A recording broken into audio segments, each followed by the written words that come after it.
மேல உட்காந்துருக்கா உட்கார முடியாது. மேல உட்காந்து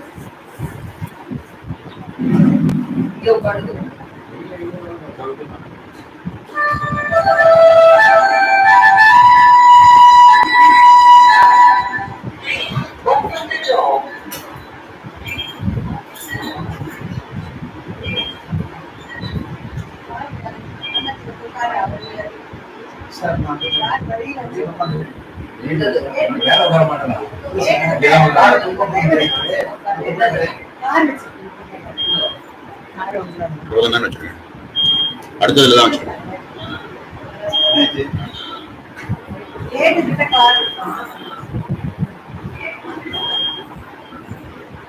ஓம் ஸ்ரீ குருப்யோ நமஹ. ஹரி ஓம்.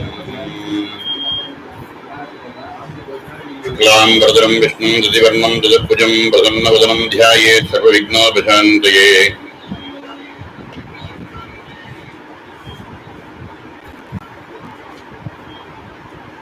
आत्माभिन्नदिवाकारं चिदानन्दघनं गृहं प्रकाशं विमलं शान्तं ब्रह्मण्यं तमुपास्महे. शान्तविमलप्रकाश आत्मभुजितानन्दमण्डिता प्रकाशानन्दमिदुनाथा कुलश्रेणी तदा जयति.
शुक्लाम्बरधरं विष्णुं शशिवर्णं चतुर्भुजं प्रसन्नवदनं ध्यायेत् सर्वविघ्नोपशान्तये.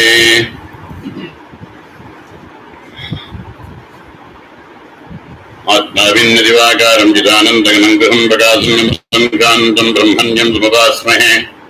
शान्तविमलप्रकाश आत्मभुजितानन्दमण्डिता प्रकाशानन्दमिदुनाथा कुलश्रेणी तदा जयति.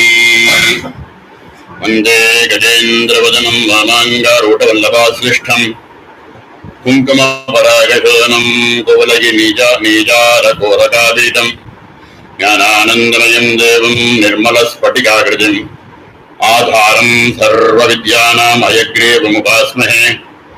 अस्तु वस्त्रयसे नित्यं वस्तुवानाङ्गसुन्दरं यदस्तदीयं विदुषां तृतीयं तुरीयं त्रयपुरं महः मत्वा श्रीगुहानन्दनाथ पङ्केर्वद्वयं वरिवस्यारगस्यस्य दीपिका क्रियते ध्वना.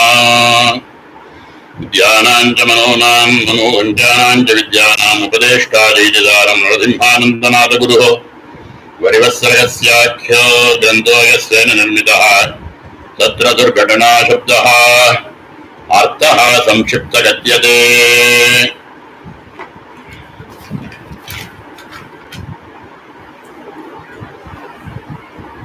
குருநாதனுடைய பரம கிருபையில பரிவசிய ரகசியத்தினுடைய 14 ஸ்லோகம் வரைக்கும் பார்த்திருக்கோம். அதுல 12, 13 உள்ள ஸ்லோகங்கள்ல ஒரு சில சந்தேகங்கள் கேட்டதுக்கு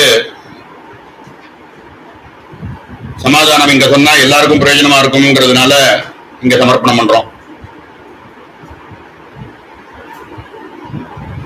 இந்த 12, 13 ஸ்லோகத்துல சொல்லும் போது ஹ்ரீங்கார ரூபத்தை பத்தி சொல்லும் பொழுது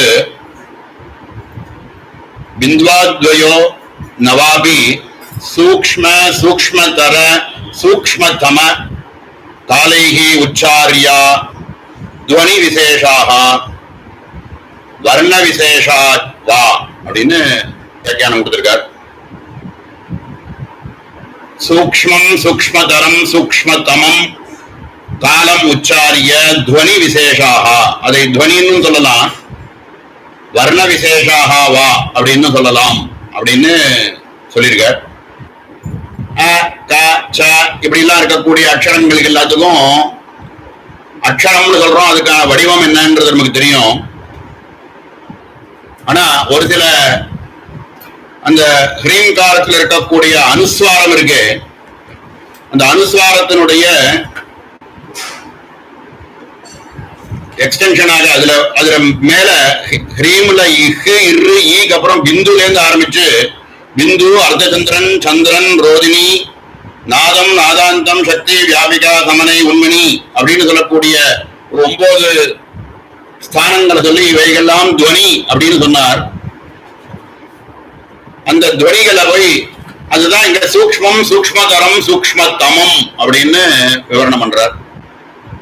அது எப்படி இருக்கு அப்படின்னா மூலாதாரத்தில் இருக்கக்கூடிய பரா அப்படின்னு சொல்லக்கூடிய சொரூபமானது ஏதோ ஒரு விஷயத்த சொல்லணும் அப்படின்னு ஆரம்பிக்கும் பொழுது அது அங்கிருந்து கிளம்பின ஒரு இச்சை ஒண்ணு ஏற்பட்டது. அந்த இச்சை ஏற்பட்ட மாத்திரத்துல ஒரு சின்ன ஸ்பந்தமானது ஏற்பட்டது. அந்த ஸ்பந்தமானது இன்னும் கொஞ்சம் ஸ்தூலமாகி அது இதுதான் அப்படின்னு தெரியக்கூடிய ஒரு ஸ்பந்தமானது ஏற்பட்ட உடனே ஒரு தெரியறது, அதுதான் பஷ்யந்தி அப்படின்னு பார்த்தோம். அது அநாகதத்திங்க அது வந்து மணிபூரத்துக்கிட்ட வரும் பொழுது பஷ்யந்தி ஆறுது. அது அப்படியே இன்னும் கொஞ்சம் வாயு ரூபத்தோட சேர்ந்துண்டு சப்தத்துக்கு அடுத்த லெவலா இருக்கக்கூடிய சப்தமயமா மாறுறதுக்கும் போது மத்தியமான்ற ஒரு நாமம் ஒன்று ஏற்படுறது. அது அப்புறம் வெளியில அக்ஷரமா வெளியில வரும்போது வைகரி அப்படின்னு அக்ஷரமாக தெரிகிறது. அந்த அக்ஷரமாக வெளியில வரக்கூடிய அக்ஷரங்கள் அ க ச ட த ப இப்படிலாம் உள்ள அக்ஷரங்கள் நம்ம பாக்குறோம். ஆனா இதுக்கு முன்னாடி உள்ள ஸ்தானங்கள்லாம் சூக்ஷ்ம தரமாகவும் சூக்ஷ்ம தமமாகவும் இருக்கு.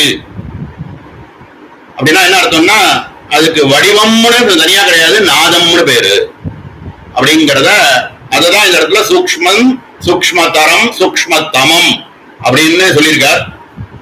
இப்ப அடுத்த கேள்வி, இப்ப நம்ம அக்ஷரங்கள் நம்ம பார்த்ததுல இதுக்கு முன்னாடி உள்ள இடங்கள் நம்ம என்ன பார்த்திருக்கோம் அப்படின்னா கூட்டம்னு பார்த்தோம்னா 3 கூட்டம்னு நமக்கு தெரிகிறது.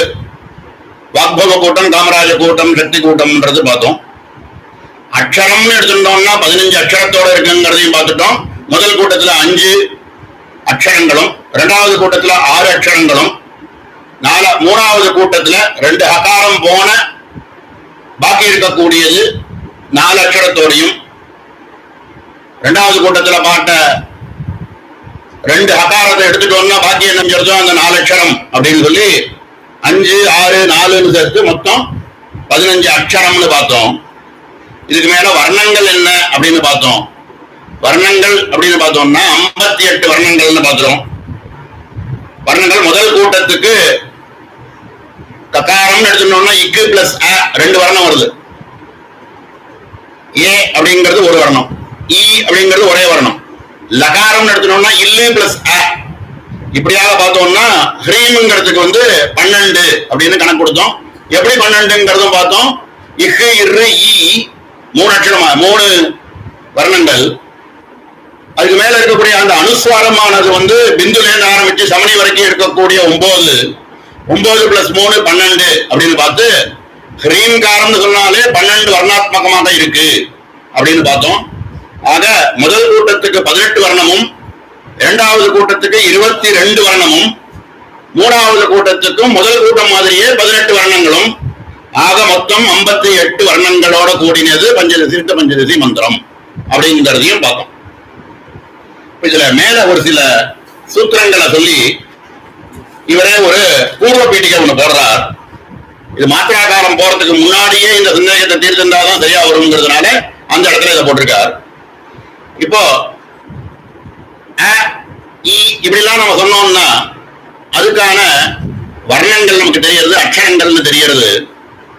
இதுக்கு மேல பிந்து அப்படின்னு சொல்லக்கூடிய ஒரு அனுஸ்வாரம் இருக்கு. அத பிந்துலேருந்து ஆரம்பிச்சு பிந்து சந்திரன் அர்த்த சந்திரன் அப்படின்னு ஆரம்பிச்சு 9 உண்மணி வரைக்கும் எடுத்துட்டு போகக்கூடிய ஒரு 9 நிலைகள் இருக்கு. பிந்துலேருந்து ஆரம்பிச்சு உண்மணி வரைக்கும் 9 நிலைகள் இருக்கு. இதை அக்ஷரம்னு சொல்லலாமா, வர்ணங்கள்னு சொல்லலாமா அப்படின்னு ஒரு பூர்வபட்சம். இதை எப்படி சொல்லலாம்? ஏன்னா ஹ்ரீம்னு சொன்னோம்னா நமக்கு சாதாரணமா நமக்கு புரியக்கூடிய விஷயம் என்னன்னா இஹு இரு இ இம்மு அப்படிதான் நம்ம புரிஞ்சுக்கிறோம். அந்த இம்ங்கிறத 9 அப்படின்னு கவுண்ட் பண்ணி இஹு இரு ஈயோட 9 சேர்த்து 12 அப்படின்னு கவுண்ட் பண்றீங்களே, அதுக்கெல்லாம் அக்ஷரமே இல்லையே. அக்ஷரம் இல்லாதத வர்ணமாக எப்படி கவுண்ட் பண்ணலாம் அப்படின்னு ஒரு கேள்வியை கேட்டு அதுக்கு சமாதானமாக பாணினியுடைய சூத்திரத்தை காமிச்சு புரிய வைக்கிறார். இது என்ன சொல்றார்?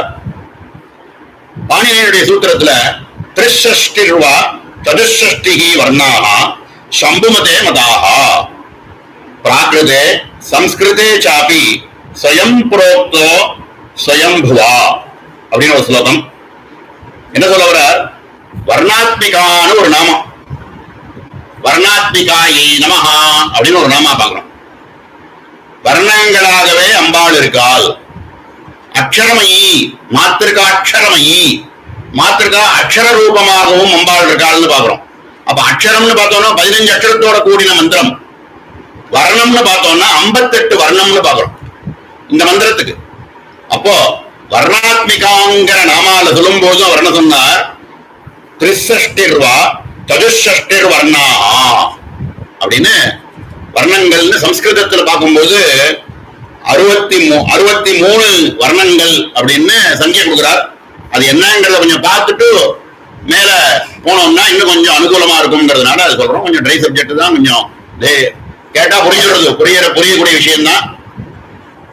திரிஷஷ்டிர்வா சதுஷ்ஷஷ்டிர்வா வர்ணாஹா சம்புமதே மதாஹா.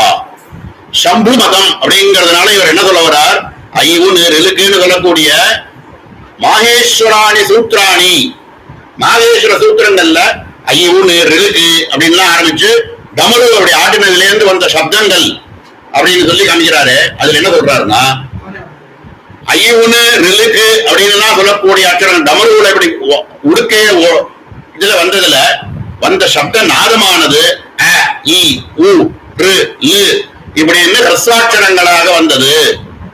அதுவே தீர்க்காட்சரமா பார்க்கும்போது ஆ இ உ ரு, அப்புறம் லு கிடையாது சம்ஸ்கிருதத்துல, ஏ ஐ ஓ ஔ அப்படின்னு ஒரு 8 அக்ஷரங்கள் நெடில். ரஸ்வாட்சரங்கள்னு சொல்லக்கூடிய குறிலாக இருக்கிறது அ இ உ ரு லு 5 அக்ஷரங்கள். நீங்க கவுண்ட் பண்ணி டோட்டல் 63 வருதுங்கிறதுக்கு சமாதானம் நீங்க தான் புரிஞ்சுக்கணும்.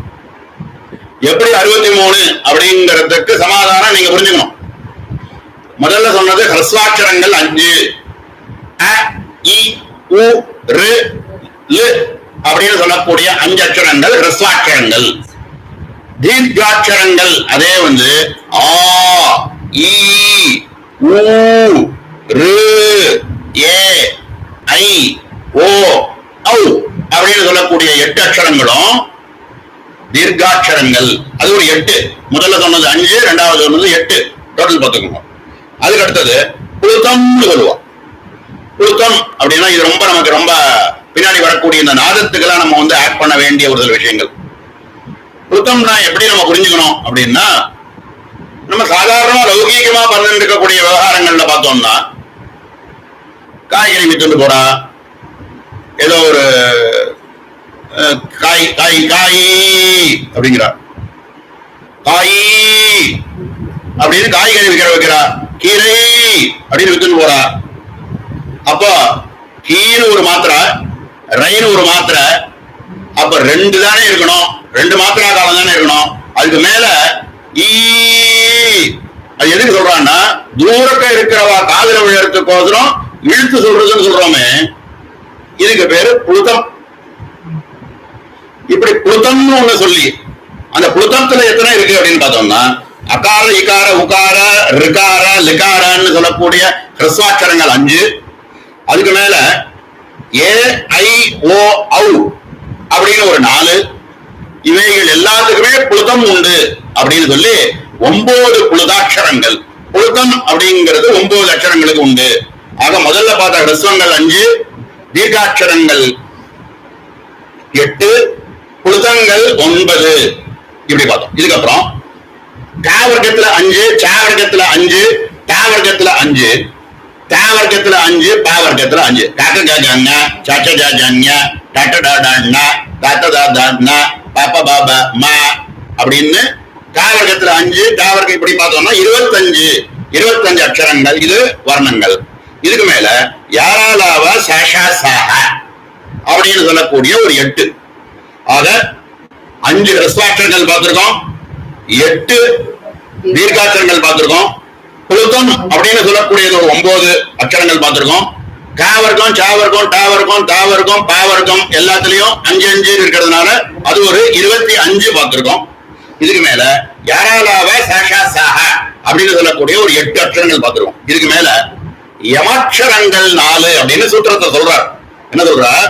ஸ்வரா விம்சதி ரேகஸ்ச ஸ்பர்சானாம் பஞ்சவிம்சதிஹ யாதயஸ்ச ஸ்மிருதாஹ்யஷ்டௌ சத்வாரஸ்ச யமாஸ்மிருதாஹ.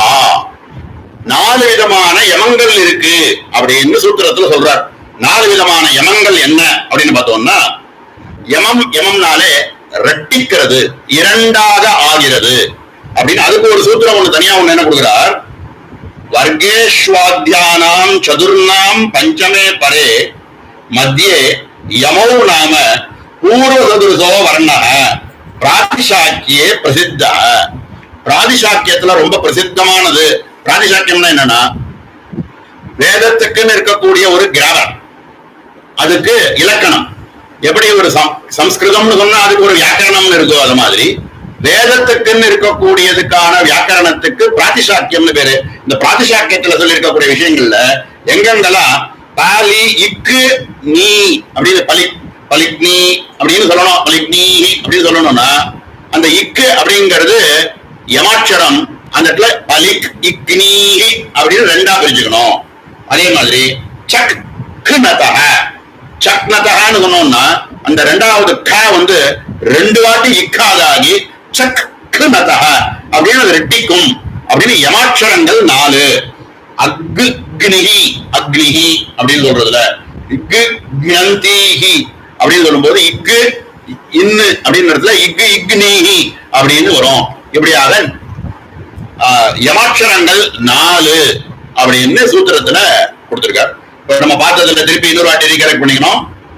முதல்ல ஹ்ரஸ்வாட்சரங்கள் 5, தீர்க்காட்சரங்கள் 8, அதுக்கு மேல புழுதங்கள் 9, காவர்க்கம் சாவர்க்கம் டாவர்க்கம் தாவர்க்கம் பாவர்க்கம் 25, யாராலாவா சாஷா சாகான்னு ஒரு 8, யமாட்சரங்கள் 4.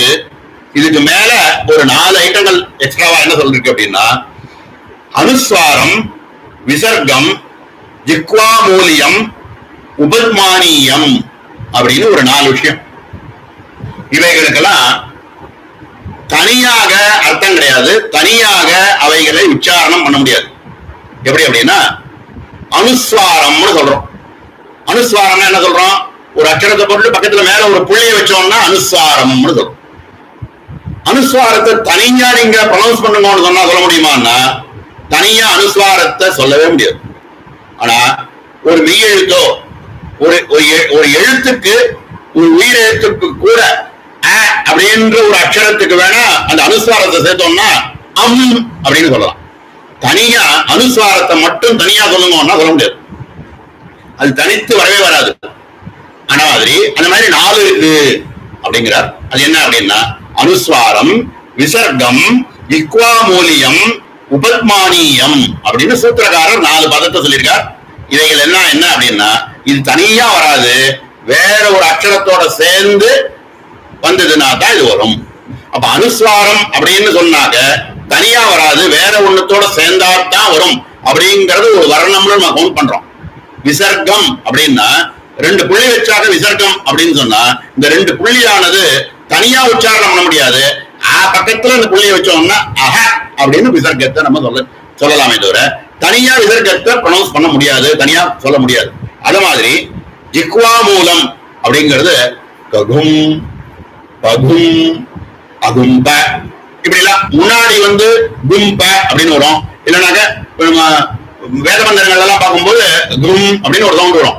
அந்த கும்ங்கிற சவுண்டுக்கு ஒரு சந்திரனை போட்டு புள்ளி வச்சிருப்பா, இல்லைனாக்க ஒரு சந்திரனை கவுத்து மாதிரி போட்டு ஒரு புள்ளி வச்சிருப்பா. இது மாதிரி வேதங்கள்ல சாஸ்திரங்கள்ல நம்ம பார்த்திருக்கோம் பழைய. இவைகள்லாம் என்ன அப்படின்னா இவைகள்லாம் இந்த அனுஸ்வாரம் மாதிரி. அனுஸ்வாரம், விசர்க்கம், ஜிக்வாமூலியம், உபத்மானியம்னு ஒரு 4 இப்படி கவுண்ட் பண்ணோம்னா டோட்டலா எல்லாத்தையும் கூட்டினோம்னா 63 வர்ணங்கள் வருது. 63 வர்ணங்கள்னு சொல்றோம். இது சம்ஸ்கிருதத்தில் இருக்கக்கூடிய வர்ணங்கள்னு பார்த்தோம்னா 63. இதுக்கு மேல மந்திரசாஸ்திரம் எடுத்துட்டோம்னா வேற சில விஷயங்கள்லாம் கூட சேர்த்து வர்ணங்கள் அவைகளையும் வர்ணங்களாக சொல்லணும். அதனாலதான் இந்த இடத்துல முதல்ல இந்த சூத்திரம் ஆரம்பிக்கிற இடத்துல வர்ணம் சொல்றார். திரிஷஷ்டிர்வா சதுஷ்ஷஷ்டிர் வர்ணாஹா, சதுஷ்ஷஷ்டிர் வர்ணாஹா, சதுஷ்ஷஷ்டி வர்ணாஹா. அப்ப 63 64 வர்ணங்கள் இருக்கு அப்படின்னு சங்கேதமா அந்த கொடுத்திருக்கிற பர்பஸ் என்ன அப்படின்னா எல்லாத்துக்கும் காரணம் இருக்கு. ஒண்ணுக்கு மட்டும் சொல்லிட்டு நிறுத்திருக்கலாம், 63 தான் வர்ணங்கள்னு சொல்லி நிறுத்திருக்கலாம். ஆனா 64ன்னு ஏன் சொல்றாரு அப்படின்னா இந்த லிக்காரத்துக்கு அப்படின்னு சொல்லக்கூடிய தீர்க்காட்சரம் மந்திர சாஸ்திரத்துல உண்டு, ஆனா சம்ஸ்கிருதத்துல கிடையாது. அப்படின்னு தான் போவோமே தவிர சம்ஸ்கிருதத்துல மந்திர சாஸ்திரத்துல அதுல மேல அனுஸ்வாரத்தை வச்சு நம்ம சொல்றோம் அப்படின்னா அம்மாம், இம், உம், ஓம், ரிம், ரிம், லிம், லிம்னு ஒரு அக்ஷரம் சொல்றோமே, இந்த லிம்ங்கிற அக்ஷரமானது சம்ஸ்கிருதத்துல கிடையாது, மந்திர சாஸ்திரத்துல உண்டு. இது மட்டும்தானா? இது மாதிரி பல விஷயங்கள் இருக்கு மந்திர சாஸ்திரங்கள்ல. அப்படிங்கறத கோடி காமிக்கிறதுக்கு தான் 63 64 அப்படின்னு திரிஷஷ்டிர்வா சதுஷ்ஷஷ்டிர் வர்ணாஹாவா அப்படின்னு சொல்றதுக்கு காரணம் என்ன அப்படின்னா 63ன்னு சொல்லலாம், 64ன்னு சொல்லலாம்னு புரிய வைக்கிறதுக்கு, மந்திர சாஸ்திரத்தை உள்ள சேர்க்கறதுக்கு 63 தான் நினைச்சுக்காத. சிக்ஷா சாஸ்திரங்கள் வாசிச்ச வாழ்கிட்ட போய் கேட்டேன்னா அக்ஷரங்கள் எவ்வளவுன்னு கேட்டாக்க 50ன்னு சொல்லுவா. அவள்கிட்ட வர்ணங்கள் எத்தனைன்னு கேட்டா திரிஷஷ்டி 63 வர்ணங்கள்னு சொல்லுவா. மந்திர சாஸ்திரங்கள் படிச்ச வாழ்கிட்ட போய் கேட்டேன்னா 64 வர்ணங்கள்னு சொல்லுவா. ஏன் அப்படின்னா இந்த லிகாரத்துக்கு லிகாரம்னு சொல்லக்கூடிய ஒரு தீர்க்கமும் உண்டு. இது என்னத்துக்கு இதை இன்ட்ரோடியூஸ் பண்றாரு இந்த இடத்துல அப்படின்னா ரொம்ப முக்கியமான பாயிண்ட். இது என்னத்தினால அப்படின்னா இதை நம்ம புரிஞ்சாலே ஒழிய நாதத்திலேருந்து பிந்துலேருந்து ஆரம்பிச்சு உண்மணி வரைக்கும் இருக்கக்கூடிய அந்த 9 ஸ்தானங்கள் சொல்றோமே அவைகளுக்கும் வர்ணம் உண்டு, அவைகளும் அக்ஷரமே, அவைகளுக்கும் அர்த்தம் உண்டு அப்படின்னு புளுத்தத்துக்கே அர்த்தம் சொல்றோமே. புளுத்தத்துக்கு காயி அப்படின்னு சொல்லி வித்துன்னு போறான்னா அந்த ஈன இழுக்கிறதுடைய ஒரு காரணத்துக்கு தூரத்தில் இருக்கிற தீர்க்கமா இருக்கிறவளை காதல் வேணுங்கிறது போதும் சொல்றான்னு ஒரு அர்த்தத்தை கல்பனை பண்ற மாதிரி. அப்ப மந்திர சாஸ்திரத்துல ஹ்ரீம்னு சொல்லக்கூடிய பிந்து அனுஸ்வாரமானது, அதுக்கு மேல பிந்து அப்படிங்கிறது இன்னும் 9 ஸ்தானங்கள் கொஞ்சம் கொஞ்சமா ஒரு வீணை அப்படி ஒரு மீட்டினா ஒரு வீணை அப்படி ஒரு மீட்டினா அதுலேருந்து வரக்கூடிய நாதமானது எப்படி முதல்ல கேட்கும் போது நல்ல நல்ல சவுண்டோட கேட்டு அப்புறம் கொஞ்சம் கொஞ்சமா அந்த சவுண்ட் ஆனது அப்படியே குறைஞ்சின்னு வந்து 9 வாட்டி சொல்லணும். அது குறைஞ்சின்னு வந்து அப்புறம் சைலண்ட், சப்தமே இல்லாமல் இருக்கு அப்படின்னா இந்த 9 விதமான இடத்துக்கும் பேர் கொடுக்கிறாங்க. அதைத்தான் அந்த பேர் கொடுக்கறத தான் பிந்து, அர்த்தச்சந்திரன், ரோஜினி அப்படின்னு பேர் கொடுத்தது உண்மணி அப்படின்னு முடிக்கிறார். அப்போ இந்த 9 ஸ்தானங்கள் ஸ்வரத்துல வரக்கூடிய இந்த ஸ்தானங்கள் இருக்கு, இந்த வர்ணத்துல வரக்கூடிய ஸ்தானங்கள் இருக்கு, இவைகளுக்கும் அக்ஷரம் மாதிரி அதுக்கு ஒரு சைன் உண்டு. அதுக்கு ஒரு அர்த்தம் உண்டு. ஏதோ அர்த்தம் இல்லாம சும்மாவான்னு சொல்லிட்டு இருக்கல. அப்ப அதுக்கு ஒரு அர்த்தம் இருக்குங்கிறத இந்த இடத்துல இன்ட்ரோடியூஸ் பண்றார். அப்போ அர்த்தம் இருக்குன்றத புரிஞ்சுக்கிறதுக்கு தான் இந்த இடத்த சொல்ற. அப்ப அப்படி பார்க்கும்போது அப்படின்னு சொல்லக்கூடிய அனுஸ்வாரத்தை எப்படி நம்ம தீர்க்கமா காமிச்சு சொல்றோமோ அத மாதிரி விசர்க்கத்துக்கு நம்ம சொல்ற மாதிரி, அதே மாதிரி ஜிக்வா மூலத்துக்கு சொல்ற மாதிரி, உபத்மானியத்துக்கெல்லாம் சொல்ற மாதிரி இந்த 9 விதமான ஸ்தானங்கள் இதுக்கு உண்டு. அவைகளுக்கு பிந்து அப்படின்னு சொன்னோம்னா ஒரு புள்ளி வச்சு ஒரு சின்ன கோடு போட்ட மாதிரி இருக்கும். அர்த்த சந்திரன் அப்படின்னு சொன்னோம்னா அது இப்படி ஒரு பெற போட்ட மாதிரி இருக்கும்.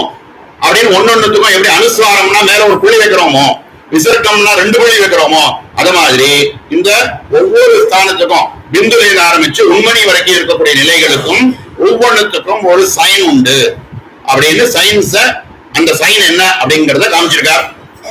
அதுவும் பின்னாடி 22, 23 ஸ்லோகங்கள்ல இன்னும் விஸ்தாரமா அதை பத்தி பேசவும் போறார். இந்த இடத்துல எதுக்கோசரம் நம்ம இந்த இடத்துல சொல்றோம் அப்படின்னா, அந்த ஹ்ரீம்னு சொல்லக்கூடிய அக்ஷரத்துக்கு அந்த பிந்துல இருந்து ஆரம்பிச்சு உண்மணி வரைக்கும் வரக்கூடிய அந்த நாதத்துக்கும் அக்ஷரம்னு நம்ம சொல்லலாம். அக்ஷரம்னு சொன்னாதான் வர்ணங்கள் சொல்ல முடியும். அக்ஷரமே இல்லாததுக்கு வர்ணத்தை சொல்ல முடியாது. அப்போ அதுக்கும் ஒரு அக்ஷரம்னு ஒண்ணு உண்டு, அதுவும் அக்ஷரமே, அதுக்கும் அர்த்தம் உண்டு, அதுக்கும் ஒரு சைன் உண்டு அப்படின்னு புரிஞ்சுக்கிறத இந்த இடத்துல அவர் சொல்லணும்னு நினைக்கிறார். அதுதான் அதை சொல்லிட்டு மேல உள்ள இடத்துக்கு நம்ம போனோம். இதுக்கப்புறம் இதுக்கு அடுத்த ஸ்லோகத்தில் நம்ம ஏற்கனவே பார்த்துட்டோம். இதுக்கப்புறம் மேரு மந்திரத்தையும் இந்த இடத்துல காமிச்சிருக்கார் அவர்.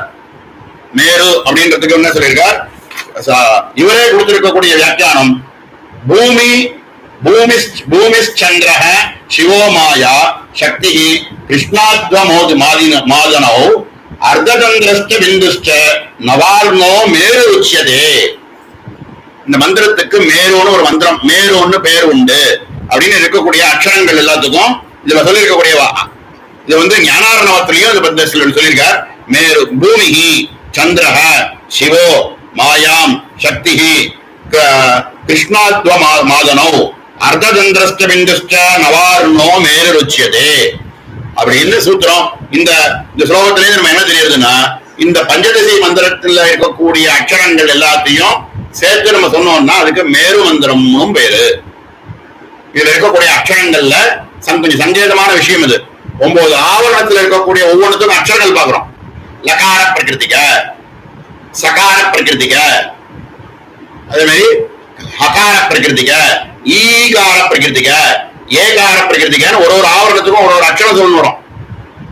கடைசியில 8வது ஆவரணத்துக்கு வரும்போது நாத பிரகிருதிகன்னு சொல்றோம். இந்த நாதம்ங்கிறது தான் நாதம்னு கலெக்டிவா பேரு. ஆனா அது என்ன, பிந்துல ஆரம்பிச்சு உண்மணி வரைக்கும் இருக்கக்கூடிய எல்லாமே நாதம்.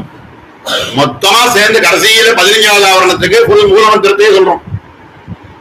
அது மேரு மந்திரம் அப்படின்னு, மேரு மந்திரமும் இதுதான் அப்படின்னு இதுல சங்கேதமா காமிக்கிறார். இதுல என்னென்ன அக்ஷரங்கள் வருதோ அதெல்லாம் சேர்த்தாக்க மேரு மந்திரம் அப்படின்னு இதுல சங்கேதமா காமிச்சிருக்கார். இதெல்லாம் பார்த்துட்டு மேல நம்ம மாத்ரா காலத்துக்கு அடுத்ததுக்கு வரார், பிரவேசிக்கிறார். மாத்ரா காலத்துக்குள்ள வரும்போது இப்ப என்ன சொல்றார், வர்ணா. இதுக்கு முன்னாடி உள்ள ஸ்லோகத்துல நம்ம பார்த்துட்டோம் எந்தெந்த அக்ஷர ஒரு கூட்டத்துக்கும் எத்தனை வர்ணங்கள்ங்கிறத பார்த்துட்டோம். வர்ணத்தை பார்த்ததுக்கு அப்புறம் இதுக்கு மேல மாத்ரா காலத்தை பத்தி பார்க்க போறோம். மாத்ரா த்விதீயோச்சார்ய காமகலா திரிகோணாச்ச பிந்துரஹித ஹிருல்லேகா மாத்ரா காலத்ரயோச்சார்யாः அன்யேஷாம் வர்ணானாம் மாத்ரா காலோ அர்த்தமாத்ரயா சகிதः बिंदोरर्धमात्रा परे परे चापे पूर्वार्धाः सहत्ये कलवो नो मात्रा कालोस्य नादस्य அப்படின்னு ஒரு ஸ்லோகம். இதுக்கு அடுத்ததா இருக்கக்கூடிய ஸ்லோகம் ஏகாதச வாக்கூட்டே சார்தா ஏகாதசோதிதா மத்தியே சார்தா அஷ்டௌ சக்த சக்தா வேகைகல ஓனிதா மந்திராக சம்பத்யைக த்ரிம்சத் மாத்ரா மந்திரே லவத்ரயூன் யூனாஹா அப்படின்னு இந்த 2 ஸ்லோகத்தையும் நம்ம சேர்த்து பார்த்தோம்னா புரியும். இப்போ மாத்திரை அப்படின்னு பார்த்தோம்னா என்ன பண்ணணும், எப்படி நம்ம மாத்திரா காலத்தை எப்படி பார்க்கணும் அப்படின்னு பார்த்தோம்னா,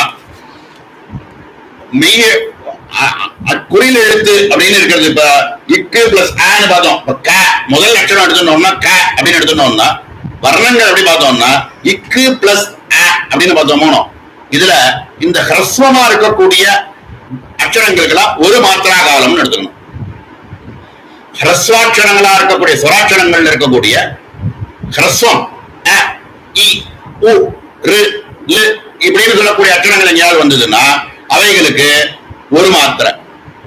அதே இக்கு இச்சு இட்டு இத்து இப்படி எல்லாம் வந்ததுன்னா அதுக்கு அரை மாத்திரா காலம், ஹாஃப். அப்போ க அப்படின்னு சொன்னோம்னா அதுக்கு எத்தனை மாத்திரா காலம் அப்படின்னா, இக்கு பிளஸ் ஆ சேர்ந்தா க வருது அப்படிங்கிறதுனால இக்குக்கு அரை மாத்திரையும் ஆ அப்படிங்கிறதுக்கு ஒரு மாத்திரையும் எடுத்துட்டு 1.5 மாத்திரை சேர்ந்தது க. முதல் அக்ஷரமா இருக்கக்கூடிய மந்திரத்தில் இருக்கக்கூடிய முதல் அக்ஷரத்துக்கு எத்தனை மாத்திரா காலம் அப்படின்னு கேட்டா 1.5 அப்படின்னு சொல்லணும். ஏன் அப்படின்னா ஒரு அக்ஷரமா இருக்கக்கூடிய அகாரமும் இக்கு அப்படின்ற அக்ஷரமும் சேர்ந்து இருக்கிறதுனால 1.5 மாத்திரா காலம் முதல் அக்ஷரத்துக்கு. அப்புறம் ஸ்வராட்சரங்கள்லயே தீர்க்கமா இருக்கணும். தீர்க்கமா இருக்கக்கூடிய ஈ ஏ இப்படிலாம் வரக்கூடிய அக்ஷரங்கள் இருக்கு, அவைகளுக்கு 2 மாத்திரா காலம். ஏன்னா ஹ்ரஸ்வாட்சரங்களுக்கு ஒரு மாத்திரை அப்படின்னா தீர்க்காட்சரங்களுக்கு 2 மாத்திரா. அப்போ இந்த 2 அக்ஷரமே அதுல வருது. ஏ அப்படிங்கிறதும் வருது, ஈ அப்படிங்கிறதும் வருது. இவைகளுக்கு எத்தனை மாத்திரா காலம்னு கேட்டா 2 மாத்திரா காலம். ஆக இப்ப இது வரைக்கும் பார்த்ததுல என்ன பார்த்திருக்கோம்? ஹ்ரஸ்வாட்சரங்கள் வந்தாக்க ஒரு மாத்திரா காலம், தீர்க்காட்சரங்கள் வந்ததுனாக்க 2 மாத்திரா காலம், மெய் எழுத்தா இருக்கக்கூடிய இக்கு இச்சு இட்டு இப்படிலாம் இருந்ததுன்னா அரை மாத்திரா காலம். இப்படின்னு வச்சுட்டு பார்த்தோம் அப்படின்னா முதல் கூட்டத்தில் இருக்கக்கூடியதுக்கு க அப்படின்னு சொல்லக்கூடிய முதல் அக்ஷரத்துக்கு 1.5 மாத்திரை, ஏ அப்படிங்கிற அக்ஷரத்துக்கு 2 மாத்திரை, ஈ அப்படின்னு சொல்லக்கூடிய ஒரு அக்ஷரத்துக்கு 2 மாத்திரை, லகாரத்துக்கு 1.5 மாத்திரை.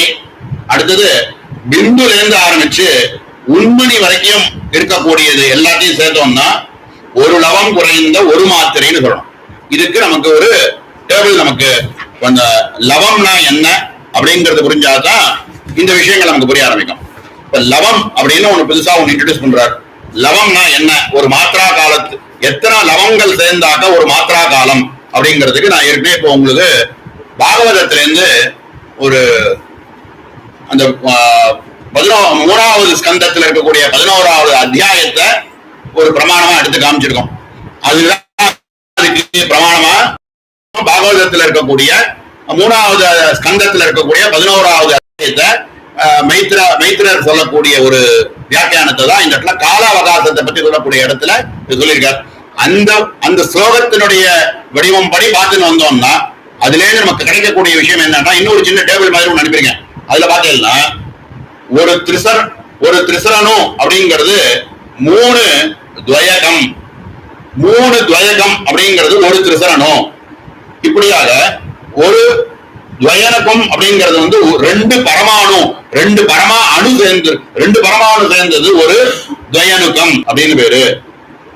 திருட்டி அப்படின்னு நம்ம எது சொல்றோமோ அது என்ன அப்படின்னா 3 திரிசரனும் சேர்ந்ததுனாக்க ஒரு திருட்டி, 100 திருட்டி சேர்ந்ததுனாக்க அதுக்கு ஒரு வேதம்னு பேரு, 3 வேதமானது சேர்ந்ததுனாக்க அதுக்கு ஒரு லவம்னு பேரு அப்படின்னு சொல்றார். இப்படி கால்குலேட் பண்ணி வந்தோம் அப்படின்னா இந்த லவம்னு சொல்லக்கூடிய பதத்துக்கு அவ கொடுக்கக்கூடிய மாத்திரா காலம் என்ன அப்படின்னா எப்படி அப்படின்னா 256 லவங்கள் சேர்ந்தாக்க அதுக்கு ஒரு மாத்திரா காலம்னு கொடுக்குறார்.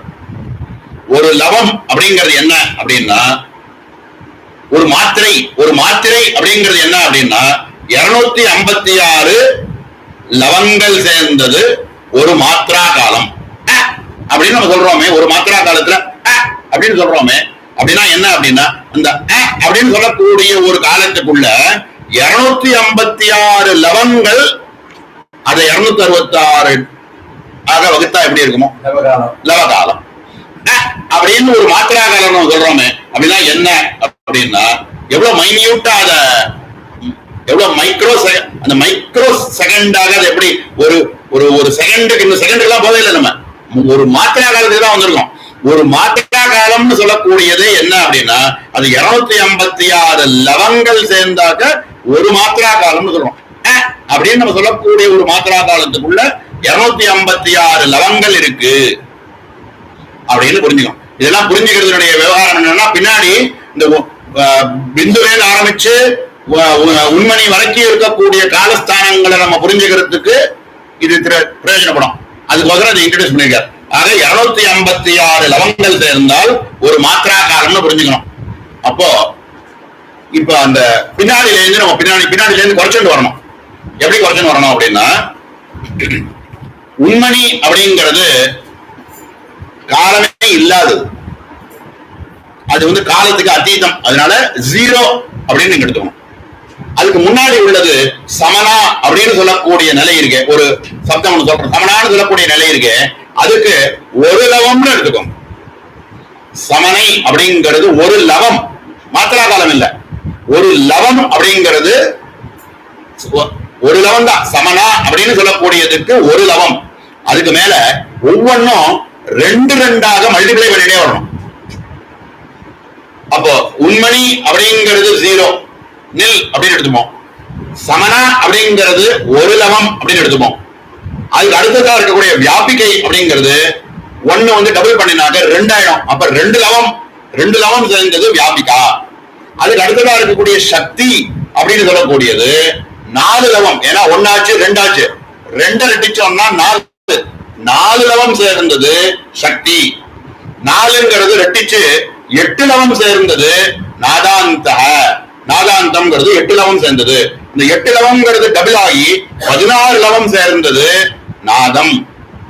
அதுக்கு அடுத்ததா இருக்கக்கூடிய ரோதினி அப்படின்னு சொல்லக்கூடியது 16ங்கிறது ரெட்டிச்சு 32 லவம் சேர்ந்தது ஒரு ரோதினி. அதே மாதிரி அர்த்த சந்திரன் அப்படின்னு சொல்லக்கூடியது இந்த 32ங்கிறது ரெட்டிச்சு 64 லவங்கள் சேர்ந்தது ஒரு அர்த்த சந்திரன். அதுக்கு மேல பிந்து அப்படின்னு சொல்லக்கூடியது இந்த 64 லவங்கள் டபுள் ஆகி 128 லவம். ஆக பிந்து அப்படிங்கிறது 128 லவம், அர்த்தச்சந்திரன் அப்படிங்கிறது 64 லவம். எல்லாத்தையும் கூட்டணும். இப்போ எல்லாத்தையும் கூட்டினாதான் நமக்கு டோட்டல் எத்தனை லவம் சேர்ந்தது. இந்த நாதத்திலேருந்து ஆரம்பிச்சு உண்மணி வரைக்கும் இருக்கக்கூடியவை எத்தனை லவம்னு நம்ம தெரிஞ்சுக்கணும். அதுதான் இப்ப பாயிண்ட், முன்னாடி சொல்லிடுறேன், அதனாலதான் கூட்டிக்கணும்னு சொல்றேன். பிந்து அப்படிங்கிறது 128 லவம்னு பார்த்தோம். இதுக்கு முன்னாடி உள்ள அர்த்தச்சந்திரன்ங்கிறது 64 லவம்னு பார்த்தோம். அதுக்கும் மேல இருக்கக்கூடிய ரோதினி அப்படிங்கிறது 32 லவம்னு பார்த்தோம். அதுக்கும் மேல இருக்கக்கூடிய நாதமானது 16 லவம்னு பார்த்தோம். அதுக்கும் மேல இருக்கக்கூடிய நாதாந்தம் அப்படின்னு சொல்லக்கூடியது 8 லவம் அப்படின்னு பார்த்தோம். அதுக்கும் மேல இருக்கக்கூடிய சக்தி அப்படின்னு சொல்லக்கூடியது 4 லவம்னு பார்த்தோம். அதை விட சூக்ஷ்மமா இருக்கக்கூடிய வியாபிகை அப்படிங்கிறது 2 லவம்.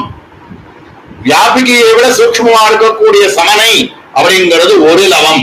ஆக 1, 2, 4, 8, 16, 32, 64, 128 எல்லாத்தையும் கூட்டினோம்னா 255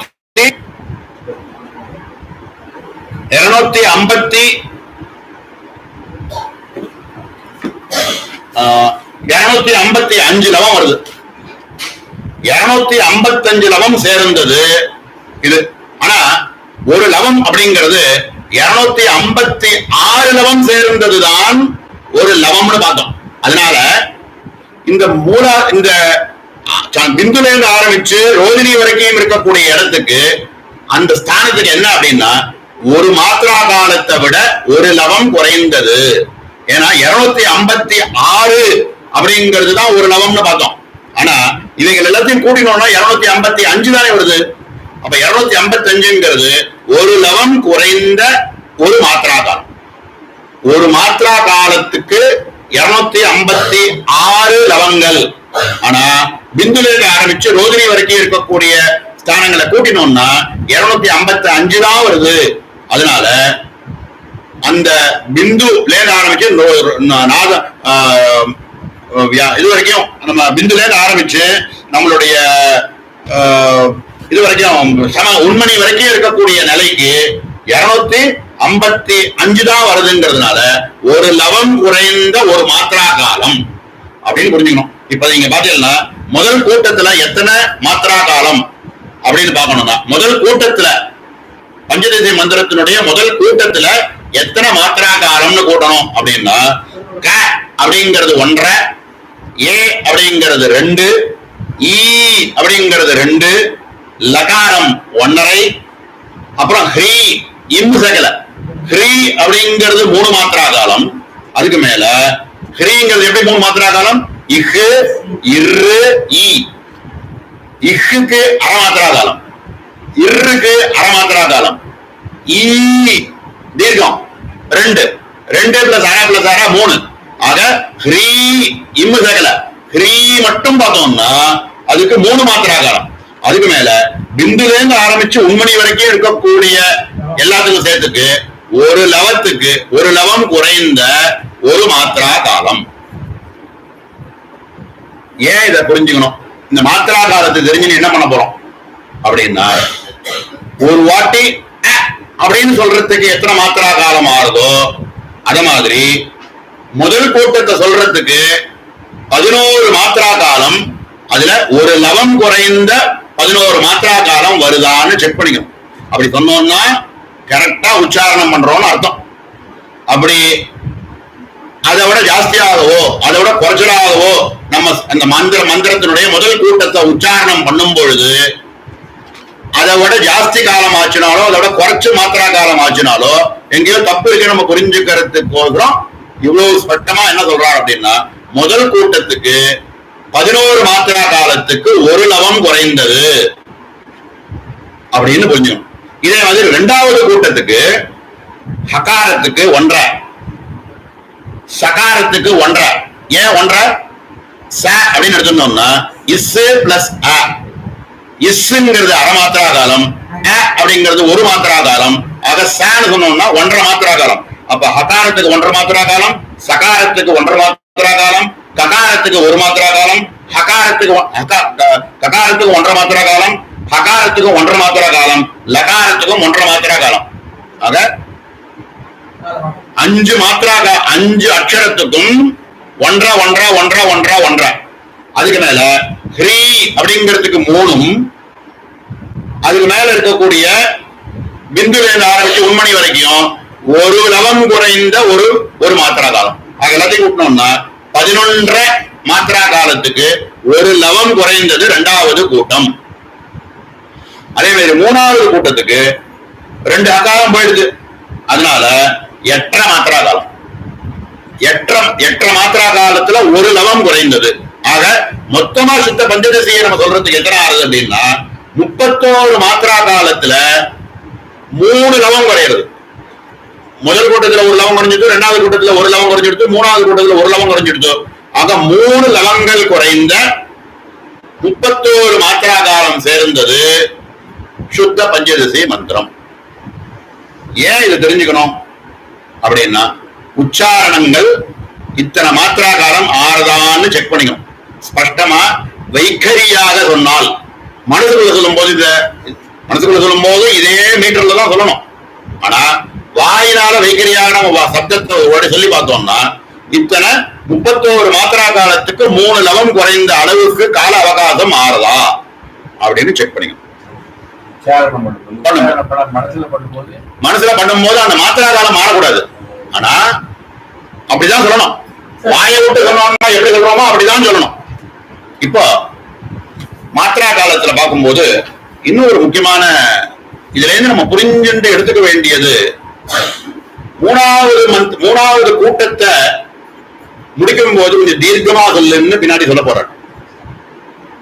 அப்போ நம்ம உச்சாரணம் பண்ணும் போது நம்ம செக் பண்ணிக்க வேண்டியது என்ன அப்படின்னா, ஒரு அக்ஷரத்துக்கும் இத்தனை மாத்திரா காலம் ஆறுதுன்னு பார்க்கும்போது கடைசியா இருக்கக்கூடிய ஹ்ரீம் காலத்துல ஹ்ரீ அப்படிங்கிறது தீர்க்கம் தான். ஆனா எதை நீட்டி சொல்லணும் அப்படின்னா, ஒரு மாத்திரா காலத்து ஒரு லவம் குறைந்த ஒரு மாத்திரா காலம் அளவுக்கு அந்த இம்மு அப்படிங்கிற பிந்து இருக்க அதைத்தான் இழுக்கணுமே தவிர இழுக்குவானா. ஹ்ரீக்கு எந்த மாத்திரா காலம் கொடுக்கணுமோ அதை கொடுத்துட்டு இந்த இம்முன்னு சொல்றோமே அந்த மாத்திரா காலத்தை தான் அப்புறம் ஒரு லவம் குறைந்த ஒரு மாத்திரா காலமாக இழுக்க சொல்றோம்.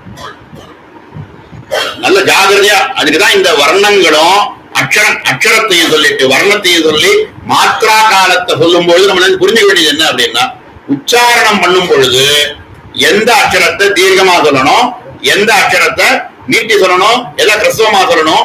எப்படி ஏ அப்படின்னு சொன்னாக்க 2 மாத்திரா காலம் சொல்றோம்.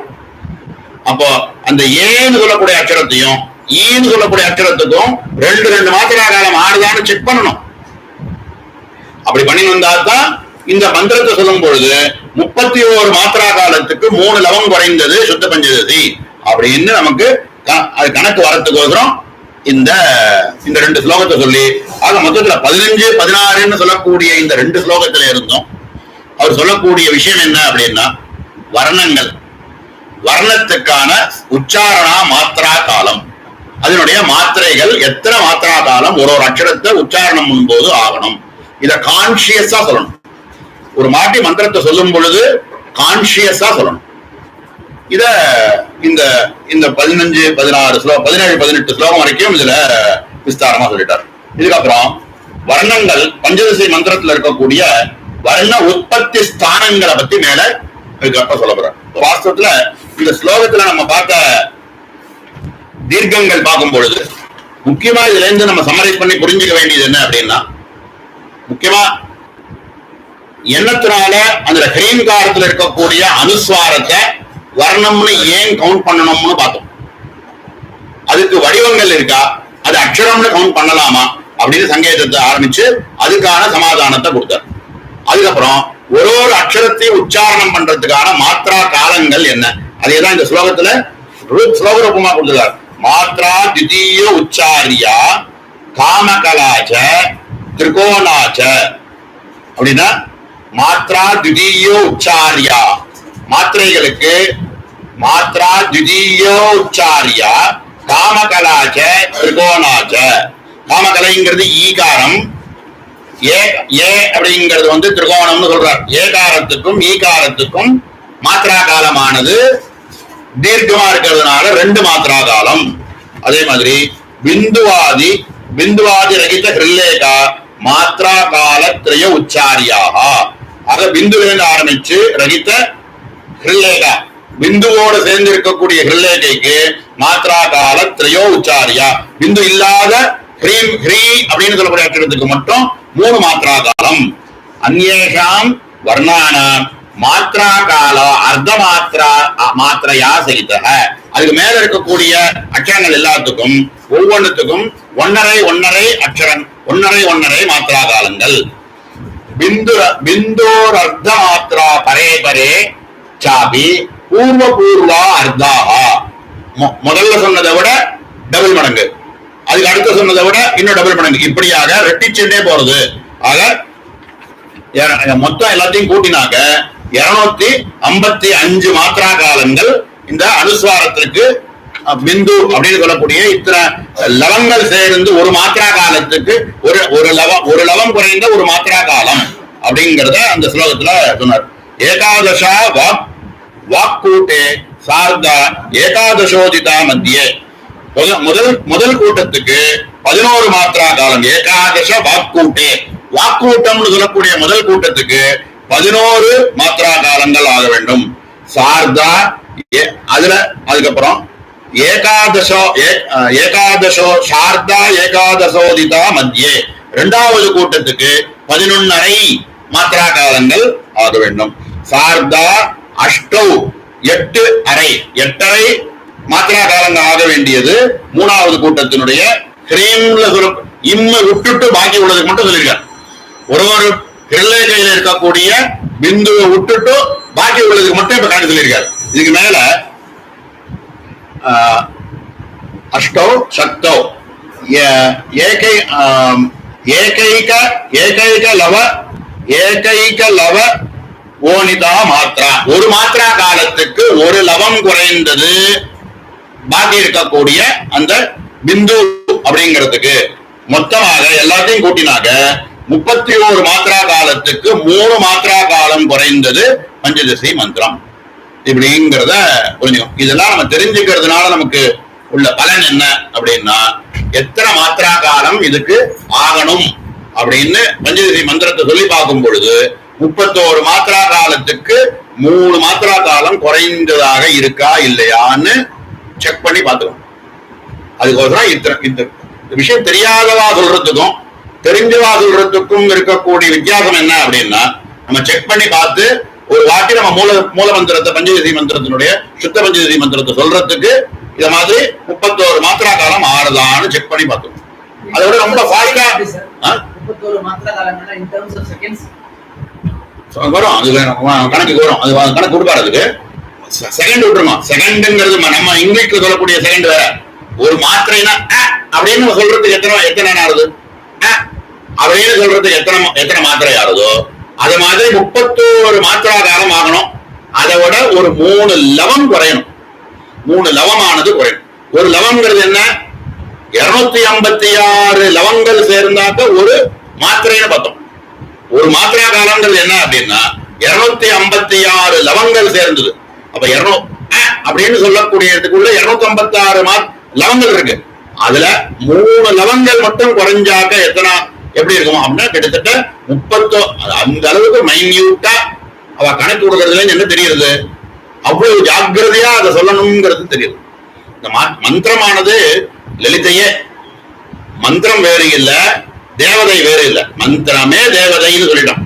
அப்போ அந்த உச்சாரண காலங்கள், அதனுடைய மாத்திரா காலங்கள் அந்த அளவுக்கு உச்சாரணத்தை கரெக்டா நம்ம சொன்னோம்னா அப்படின்னு சொல்றதுக்கு ஒரு மாத்திரா காலம் ஆறுது அப்படின்னா ஈ அப்படின்னு சொல்றதுக்கு 2 மாத்திரா காலம் ஆறுதான்னு செக் பண்ணணும். ஆன்னு சொல்றதுக்கும் ஈக்கு சொல்றதுக்கும் ஒரே மாதிரி மாத்திரா காலம் ஆச்சுன்னா தப்பு, எங்கேயோ தப்பு இருக்குன்னு அது அந்த அளவுக்கு உச்சாரணத்துல நமக்கு ஒரு கான்சியஸா அதை தெரிஞ்சுக்கணுங்கிறதுக்கோசரம் இந்த ஸ்லோகங்களை இது மாதிரி சொல்றார். இதுக்கு அடுத்ததா அவர் சொல்ல போறது என்ன அப்படின்னா, ஒரு அக்ஷரத்தை நம்ம சொல்றோம் அப்படின்னா அந்த அக்ஷரமானது ஒரு 6 இடங்கள் 6-7 இடங்கள்ல எந்த இடத்தினுடைய ஒரு அசைவுனால அந்த அக்ஷரமானது வெளியில வரும் அப்படிங்கறதான் இது அடுத்த கிளாஸ்ல நம்ம மேல விஸ்தாரமா பார்க்க போறோம். கண்டே, கண்டத்துல இருந்து வரக்கூடிய அக்ஷரங்கள் என்னென்ன, கண்ட தாலுகே, கண்டமும் தாலுவும் சேர்ந்து சொல்லக்கூடிய அக்ஷரங்கள் என்னென்ன, தாலு மட்டுமே அந்த காத்தானது உள்ளே வரக்கூடிய அந்த காத்தானது தாலு மட்டுமே பட்டு ஸ்பர்சம் பண்ணி வெளியில வரக்கூடிய அக்ஷரங்கள் என்னென்ன, தந்தத்துல பல்லு இருந்தால்தான் அந்த அக்ஷரங்கள் ஸ்பஷ்டமா இப்படி சொல்ல முடியும். பல்லே இல்லாதவா சொன்னான்னா தந்தத்துல இருந்து வரக்கூடிய சப்தங்கள் அப்படி வராது. அதே மாதிரி தந்தத்துலதான் பட்டு வரக்கூடிய அந்த சப்தமானது தந்தத்துல பட்டு வந்தாதான் இந்த லகாரம் சகாரத்தெல்லாம் சொல்ல முடியும். அதே மாதிரி தந்த சப்தங்கள். அதே மாதிரி மூர்த்தினி ரேபம் அப்படின்னு சொல்லக்கூடிய அப்படிங்கிற அச்சரங்கள்லாம் சொல்றதா இருந்தா மூர்த்தினியை தொட்டுட்டு வருதான். மூர்த்தினியா மேல் மேல் இந்த வாயில மேல ஒரு ஃபேஸ் இருக்கு, கீழே இருக்கிற மாதிரி மேல ஒரு ஓடு மாதிரி ஒண்ணு இருக்கு. அதை தொடாம ரேன் அக்ஷரத்தை சொல்லவே முடியாது. அந்த காத்தானது அங்க பட்டுதான் வெளியில வரும், அது ரேபம். அப்புறம் நாசிகம், மூக்கு வழியா வரக்கூடிய அக்ஷரங்கள். இப்படியாக கண்டம், கண்ட தாலுகம், தாலுகம், தந்தம், மூர்த்தினி, நாசிகாம் அப்படின்னு 6 விதமான ஸ்தானங்களை சொல்லி இந்த ஒரு அக்ஷரமும் எந்த ஸ்தானத்துல இத நம்ம கான்சியஸா சொல்லி பார்த்து அப்படின்னு சொல்லணும்னா அது கண்டத்துல இருந்து தான் வருது. முதல் ககாரம் அப்படின்றது கண்டத்துல இருந்து தான் வருது. 10 இடத்துல அகாரம் வருது. ஆன்ற அக்ஷரம் மட்டுமே பஞ்சதசி மந்திரத்துக்குள்ள 10 இடத்துல வருது. அந்த ஆங்கிற 10 வர்ணங்களும் வர்ணமா சொல்றோம். வர்ணங்கள் எல்லாம் 58 வர்ணங்களுக்கு சங்கியா கொடுக்க போறாரு. 58 வர்ணங்களும் ஒரு அக்ஷரமும் எந்த இடத்துல இருந்து வெளியில வருது. அப்போ அதை கான்சியஸா நம்ம சொன்னோம் அப்படின்னா அந்த இடத்துல இருந்து வருதா, கண்டத்துல இருந்து வருதா, இல்லைன்னா தந்தத்துல இருந்து வருதான்றத கான்சியஸா செக் பண்றதுக்கு அதை கொடுக்குறாரு. ஆக கண்டத்துல இருந்து வரக்கூடிய சப்தங்கள் என்ன அப்படின்னா இந்த 3 அக்ஷரங்களும் கண்டத்துல இருந்து வெளியில வருது. கண்ட தாலுகம், கண்டமும் தாலுகமும் சேர்ந்து வரக்கூடிய அக்ஷரங்கள் ஏ அப்படின்னா இந்த ஏங்கிற அக்ஷரம் கண்டத்துல இருந்து வரணும், இங்க தாலுல இருந்து சேர்ந்து வரணும். ரெண்டும் வந்தா தான் அந்த ஏங்கிற அக்ஷரத்தை சொல்லவே முடியும். அந்த ஏன்னு சொன்னோம்னா கண்ட தாலுகம்னு புரிஞ்சுக்கணும், அது அதுல இருந்து வருது. அப்ப அது ரெண்டும் அசையலாம் பார்க்கணும். நீங்க ஏன்னு சொல்லி கண்டமும் தாலுகமும் அசையல அப்படின்னா நீங்க ப்ராப்பரா ஏன் சொல்லலன்னு தெரிஞ்சுக்கலாம். காத்து போறதோ காத்து அது இடிக்கிறதானே பார்க்க முடியுது. அப்ப செக் பண்ணி சொன்னோட காத்த விட்டோம்னா இடிச்சின்னு வருது. ஆமா, இடிச்சின்னு வருது தெரியுது இல்லையா? அப்ப கரெக்டா சொல்றது அர்த்தம். ஏ அப்படின்னு நீங்க சொல்லும் பொழுது அந்த சத்தமானது, அந்த காத்தானது கண்டத்திலேருந்தும் வந்து தாழ்வுகளை இடிச்சுட்டு வந்தால்தான் அந்த ஏ அப்படிங்கிற அக்ஷரமானது சொல்ல முடியும். மனசால சொல்லும் போதே வருது. மனசுல சொல்லும் போது வரும். அடுத்தது தாளுகத்துல மட்டும் வரக்கூடியது, தாளுகத்துக்கு மட்டும் ஈ அப்படின்னு சொல்றோம்னா, ஈ அப்படின்னு சொல்றோம்னா தாளுகத்துல மட்டுமே இடிச்சு வரக்கூடிய ஒரு அக்ஷரம். தந்தம், சகாரம், லகாரம், ச ல அப்படின்னு சொல்லக்கூடிய அக்ஷரங்கள் சொல்றதுன்னா கரெக்டா உச்சாரணம் பண்ணணும்னா தந்தத்துல இருந்து வரணும். அது தந்தத்துல இருந்து அந்த சப்தமானது வெளியில காத்தானது தந்தத்துல பட்டு வந்தால்தான் சகாரமும் லகாரத்தையும் சொல்ல முடியும். ரேபம், ரே அப்படின்னு சொல்லணும்னா ரேங்கிற அக்ஷரமானது இந்த மூர்தினி மேல் மேல் இது இருக்க அதனுடைய ஸ்பர்சம் இல்லாத அந்த ரேங்கிற சவுண்ட் வெளியில வரவே வராது. ரே. அதே மாதிரி நாசிகாயாம் பிந்து ஹ்ரீங்காரத்துல இருக்கக்கூடிய ஹ்ரீக்கு அப்புறம் இருக்கக்கூடிய இம் இருக்கு, அந்த இம்னு சொல்றது நாசிகை வழியா வரும். ஆக இத்தனையுமே 58 வர்ணங்கள்ல எந்தெந்த வர்ணங்கள் எந்தெந்த ஸ்தானத்திலிருந்து வெளியில வரணும் அப்படிங்கறது சொல்றதுதான் அடுத்த ஸ்லோகம். இது இன்னும் கொஞ்சம் விஸ்தாரமா பார்க்க வேண்டியது. இதுக்கு சூத்திரங்கள்ல எந்தெந்த அக்ஷரங்கள் நம்ம ஏற்கனவே நம்ம என்ன பார்த்தோம், வர்ணக்கிரமம்னு வேதம் படிக்கிறவாள்லாம் சொல்லுவாளே, வர்ணக்கிரமத்துல சொல்லும் பொழுது எந்த அக்ஷரத்தை உச்சாரணம் பண்ணினாக்க அவ அது எந்த இடத்தை தொட்டுட்டு வெளியில வருது அப்படின்னு சொல்லி காமிக்கணும்னு நம்ம பார்த்தோம். அந்த மாதிரி வர்ணக்கிரமத்துல சொல்லும் பொழுது எப்படி சொல்றாளோ அதே மாதிரி மந்திர சாஸ்திரங்கள்லயும் இந்த அக்ஷரத்தை உச்சாரணம் பண்றதா இருந்தால் இது எந்த இடத்துல இருந்து வருது, இது வாய்க்கு வெளிப்பக்கத்துல இருந்து சொல்லும் பொழுது நீங்க சொன்ன மாதிரி மனசுக்குள்ள மந்திர உச்சாரணம் பண்ணினாக்க ஆந்தரமா ஆதாரங்களுக்கு வந்துருவாங்க. ஆதாரங்களுக்கு வந்துருவா. வாக்குனால வைகரியாக இந்த அக்ஷரங்கள் வெளியில வரும் பொழுது அது இந்த வாய் இந்த தொண்டையிலேருந்து ஆரம்பிச்சு வாய்க்கு வெளியில வர வரைக்கும் இருக்கக்கூடிய ஸ்தானங்கள்ல எந்தெந்த இடத்துல இடிக்கிறதுன்னு பார்த்தோம்.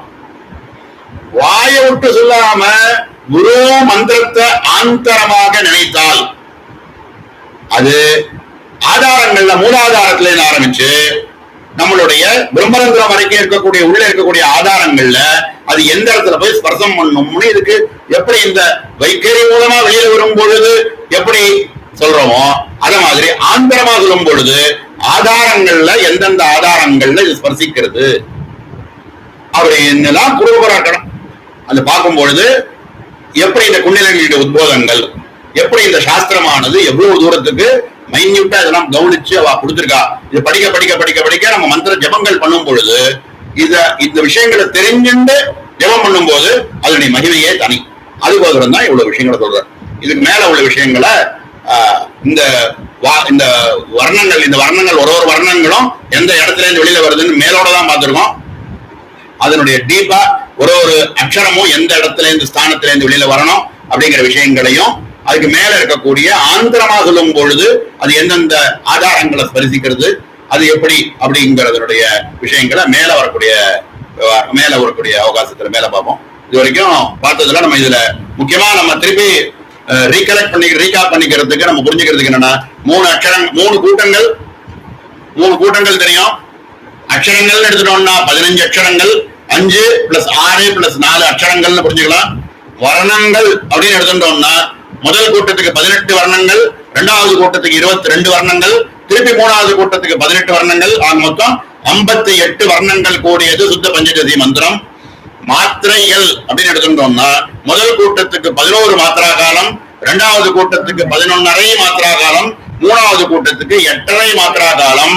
இவைகள் என்னன்னா ஒன்னொன்னும் ஒரு லவம் குறைந்த மாத்திரா காலம்.